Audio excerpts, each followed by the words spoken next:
pasamos a las preguntas que serían respondidas por el ingeniero Juan Manuel Suárez de Lima. Así que, bueno, la primera que tenemos para Juan Manuel se refiere al negocio en sí del engorde de vacas de descarte, y es sobre cuál es el mejor momento para comprar vacas de descarte. Adelante, Juan Manuel. Ahí lo que les presento es una gráfica que nos muestra los precios a lo largo de los últimos 10 años de las vacas de invernada, ¿tá? Respecto a la pregunta que se hacía. Esto no es el precio real, sino el valor porcentual de las vacas.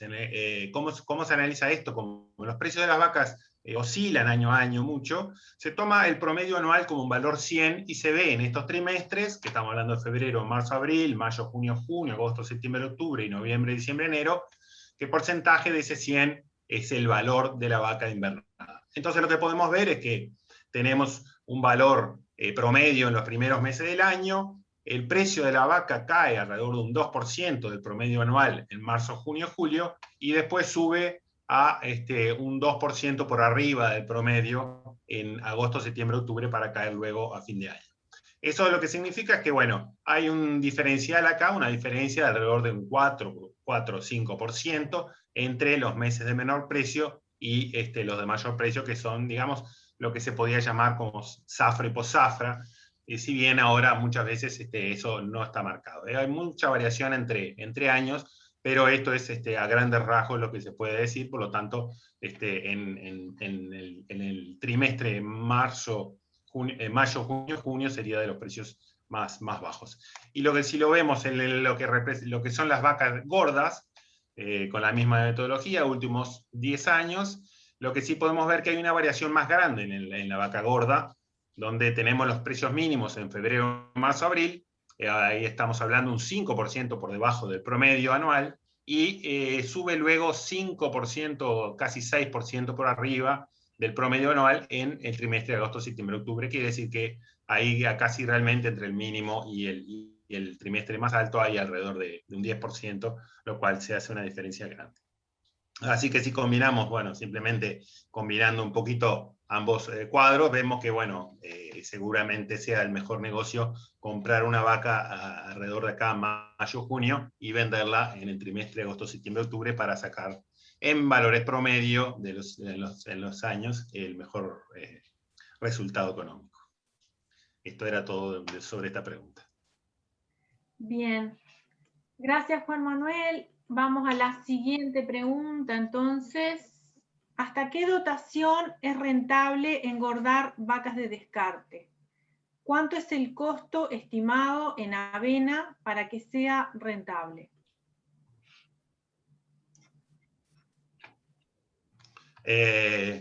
Acá, bueno, suponemos que la dotación de que está hablando ahí se refiere al ensayo que presentamos en la charla sobre avena, o quizá pudiera hablar en general, pero vamos a asumir que está hablando de ese ensayo. Lo que podemos ver ahora rápidamente, ese es el cuadro que presentamos en su momento en la presentación, ustedes lo tienen en el material.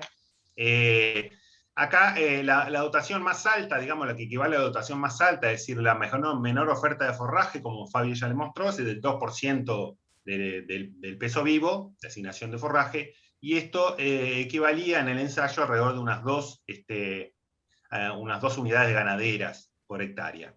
Con esta asignación de forraje, ustedes sabrán que esto es muy variable entre años, ¿verdad? Depende muchísimo de cómo esté el verdeo, la disponibilidad que haya. Y en este caso, con esa asignación de forraje, las ganancias fueron de 500 gramos, lo que también determinó que para esta ganancia es real, ¿verdad? Y este cuadro es una simulación que dice, bueno, si yo parto de una vaca de 440 kilos, perdón, de 420 kilos, la llevo 500 kilos, o sea, para meterle 80 kilos, ¿cuánto tiempo preciso? El ensayo duró algo menos, pero si tuviéramos que meter 80 kilos, precisaríamos 160 días. O sea que estamos bastante justos por el periodo, digamos, de producción que tiene el cultivo. No deberíamos excedernos mucho más en tiempo para engordar una vaca. De cualquier manera, estos resultados fueron muy buenos, o sea, fue un resultado positivo en cuanto a producción de a producción de, perdón que no estoy con el puntero, fueron positivos en cuanto a producción de peso vivo y dieron un margen de $127 por hectárea en esta situación de la dotación más baja. Con una mayor asignación de forraje o con una asignación similar pero más a frechillo, se obtienen ganancias más altas en el orden de 1 kilo y ganancias también de producción de peso y de ingreso o de margen por hectárea también superiores. La segunda pregunta refería un poco a esto, es decir, ¿cuánto debería ser el costo de un verdeo para que me permita, digamos, obtener ganancias? Y bueno, basado un poco en los resultados de este experimento, cuando el costo del verdeo fue de $280 por hectárea, obtuvimos 127, quiere decir que si nos saliera $127 más que esto, o sea, estamos hablando de cerca de $400 el verdeo, que sería un verdeo extremadamente caro, ahí no estaríamos en esta situación peor, no estaríamos ganando nada, pero en las otras situaciones sí estaríamos incluso ganando por encima de eso.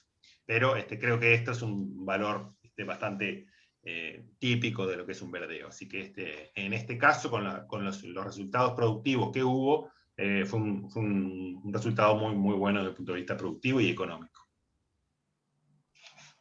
Bien, Juan Manuel. Pasamos entonces a la 8ª pregunta.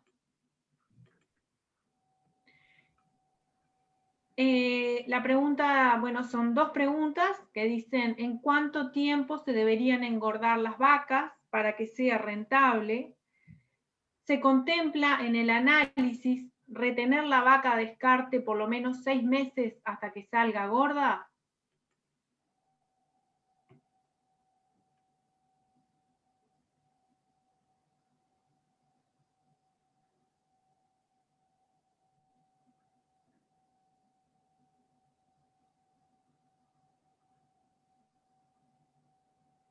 Estás sin micrófono, Juan Manuel.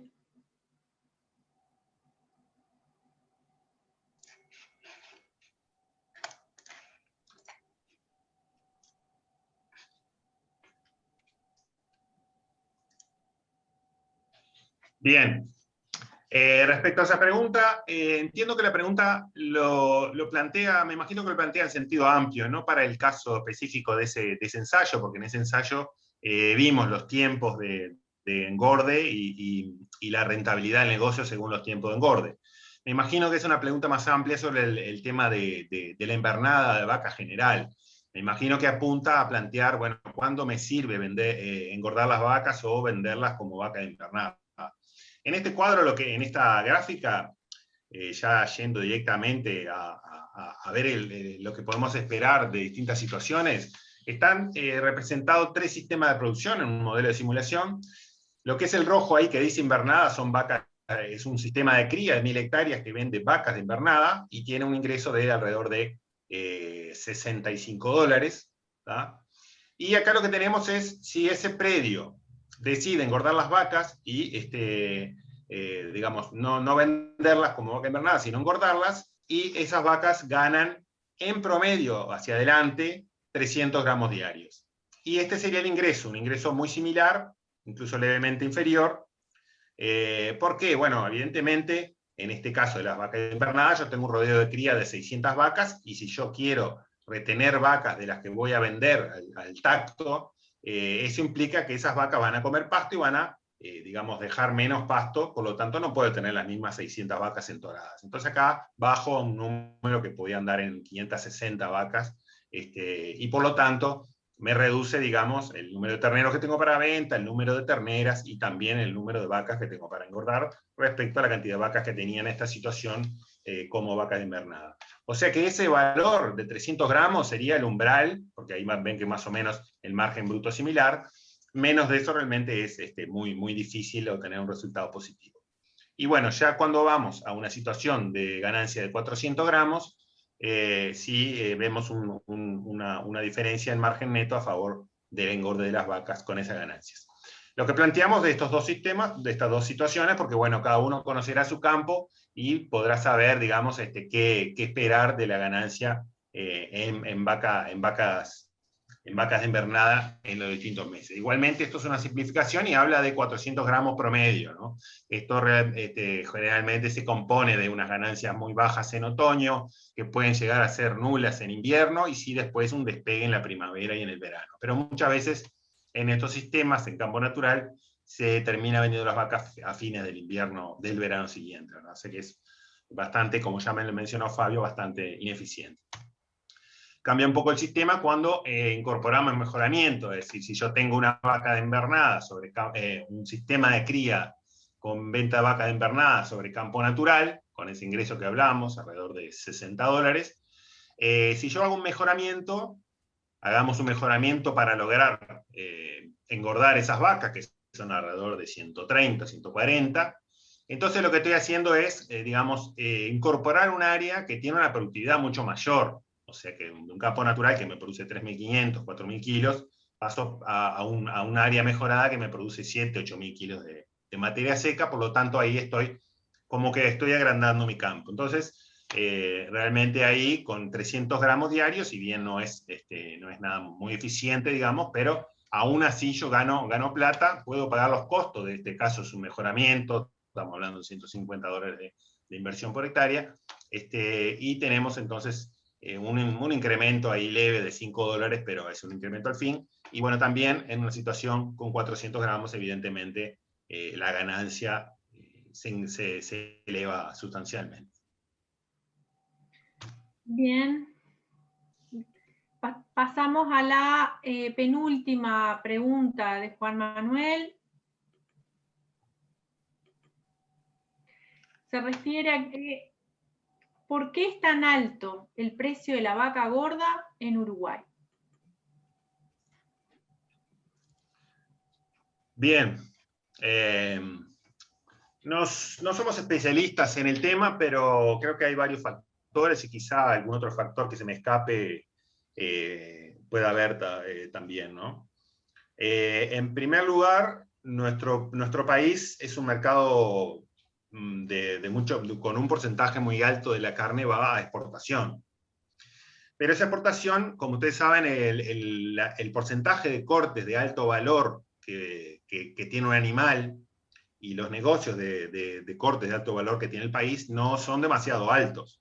O sea, primero que en un animal los cortes del ramp and loin representan una proporción relativamente menor, y actualmente tenemos mercados que van, digamos, mercado asiático, China sobre todo, digamos, es el fuerte de nuestra exportación hoy en día. Y bueno, mercados como el del ramp and loin, como el corte Hilton, por ejemplo, que realmente sí exigen que sea novillo el corte, son relativamente reducidos. Por lo tanto, en la gran mayoría del resto de los cortes no hay una exigencia diferencial para lo que es el novillo y la vaca, ¿no? Igualmente hay que decir que en algunos casos, algunos cortes, como justamente por tener un mercado de exportación, por exportar gran parte de lo que producimos, esos cortes pueden ir madurados y, como ya algo les comentó Fabio, en el tiempo que lleva un corte a llegar a Europa, por ejemplo, la maduración hace que la carne de un animal, si no es tan tierna, igualmente el proceso de maduración la hace muy tierna. Eso es otro factor que, digamos, relativizaría un poco el hecho de que una vaca sea considerada como un producto inferior. Pero sobre todo, la proporción de cortes de calidad, donde realmente se exige que sea un novillo y no una vaca de determinada edad, no es demasiado por la proporción de esos cortes que hay en una res y por los mercados que está teniendo el país actualmente.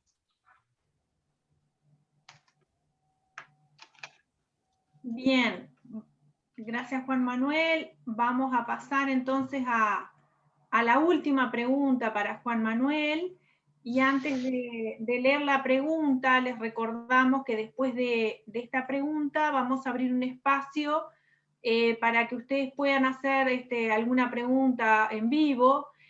Así que les pedimos que quienes deseen hacerlo, vayan anotando su nombre en el chat. Como estamos un poco pasados de tiempo, vamos a dar lugar para 2 o 3 intervenciones. Así que adelante, Juan Manuel. Bien. Vamos a la novena. perdón, se refiere a otras opciones, ¿no? Es decir, a lo que es una comparación del resultado de engorde de vacas sobre verdeos con otras categorías más eficientes. Bien, vamos a dar algunos conceptos, vamos a responderla conceptualmente, digamos. Evidentemente hay otras categorías más eficientes en lo que es puntualmente el proceso de pastoreo y de ganancia de peso en función de los consumos y demás. Categorías más jóvenes, pero evidentemente ahí eso choca con el destino, el tiempo de utilización de ese verdeo y el destino que pueda tener esa categoría, ¿verdad? A lo que me refiero es, bueno, la vaca calza muy bien, como veíamos en cuanto a las cuestiones de precio de compra, precio de venta, y el diferencial de kilos que es necesario meterle a una vaca para venderla. Entonces un verdeo lo que tiene es que te posibilita comprar kilos relativamente baratos, o sea, meter kilos y además ganar por esos kilos, o sea, elevar el precio implícito de esa categoría en poco tiempo, con un negocio rápido, digamos, ¿no?